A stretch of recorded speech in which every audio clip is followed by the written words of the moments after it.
Whoa! The Legend of Zelda Breath of the Wild. It's such a cool game with all the technology, exploration, action. But hold on, wait, why the technology?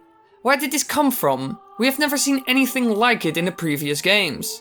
Well, I think that I can provide some possible answers. So sit down, get yourself a good drink, and I shall explain.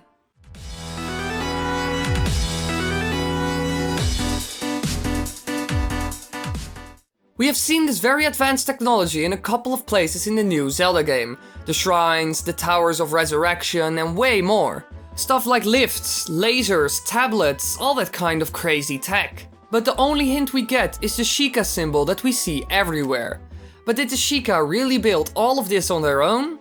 Well, let's take a look at what the Sheikah have made in the other games. Things like weaponry, items, and artifacts. The Mask of Truth. This mysterious mask was passed down by the Sheikah and allows the wearer to read the minds of the Gossip Stones. Now, this is not really technology. Its power comes from magic, and the same goes for the Gossip Stones. The Lens of Truth is a magical lens crafted by the Sheikah that can see through any illusion, such as hidden doors, pits, and other things. This item is also powered by magic, so it doesn't really look like the Sheikah are very skilled in technology. Their skill lies in magic. So they could have created stuff like the ruins that grant the Sheikah slate new powers. But the tablet itself? No, that looks more like technology, not magic.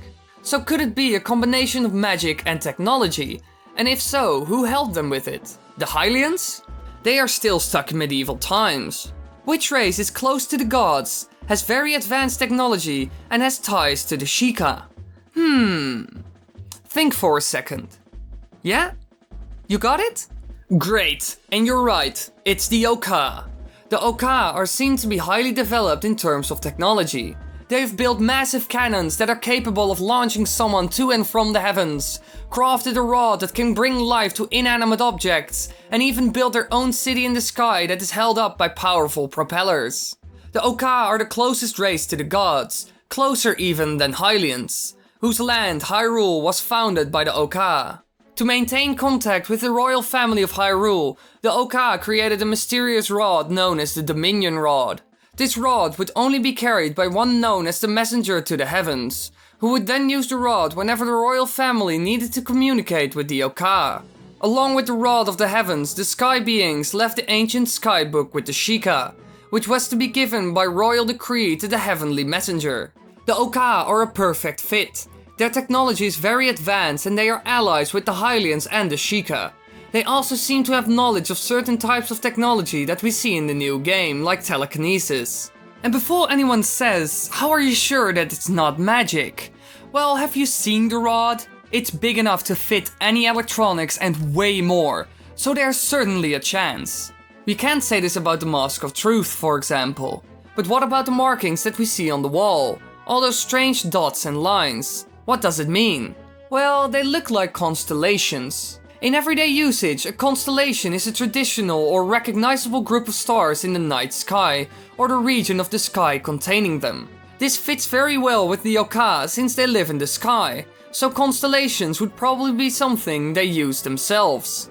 Now I've looked at some of the writings that we see on the wall in the shrines, and it seems like they're not based on real-life constellations. But still, the constellations could be very different in the Zelda world. So could it be that together with the help of the Oka, they created all of the shrines and towers? Or is there another option here? Well, the Twilight appear to possess many strange technologies that are seemingly more advanced than that of the Hylians, and even more advanced than technology from Termina. One good example would be the Twilight portals, which they use for teleportation. In the Twilight realm, the Twilight use platforms for transportation that appear from nowhere and are completely transparent, except for the glowing green shapes all around anything that is of Twilight origin. Another example is the doors that open by themselves.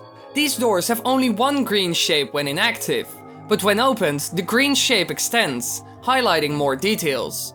Another possibility is that many wonders that we see in the Twilight realm are caused by magic.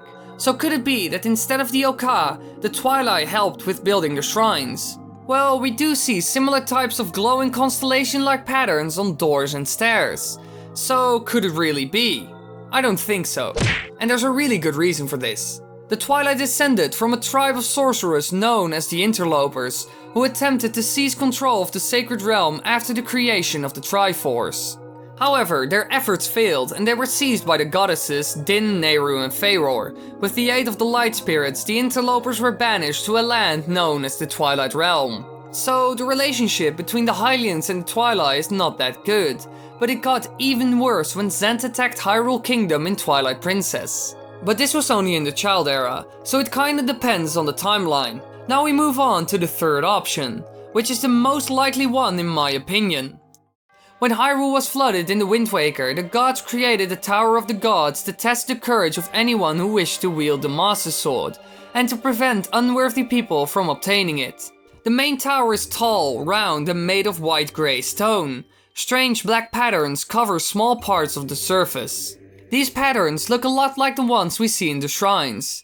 Besides that, the temple is filled with advanced technology and magic. Lasers, statues that you can control, moving platforms, and they all have a similar type of glow to the technology in the shrines. So maybe the gods and the Sheikah created the shrines together. This is very likely since the monks have been blessed by the goddess Hylia, and the shrines are built for the same reason as the Tower of the Gods. Another option is that it was created by the people who made the ancient robots from Skyward Sword. They are mechanical creatures found primarily throughout Lanayru Desert. Centuries prior to the events of the game, these robots performed tasks for the people living in the region. However, after the mice attacked the surface and forced Hylia to relocate the Hylians to the sky, the ancient robots unified with the remaining races to defeat and seal away the mice. Since then, they have fallen into decay and their remains litter the Lanayru mining facility.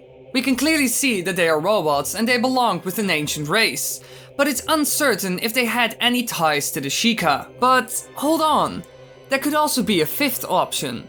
Maybe the game is set at the very end of the timeline. A time in which the Hylians themselves have developed from medieval technology to something completely new.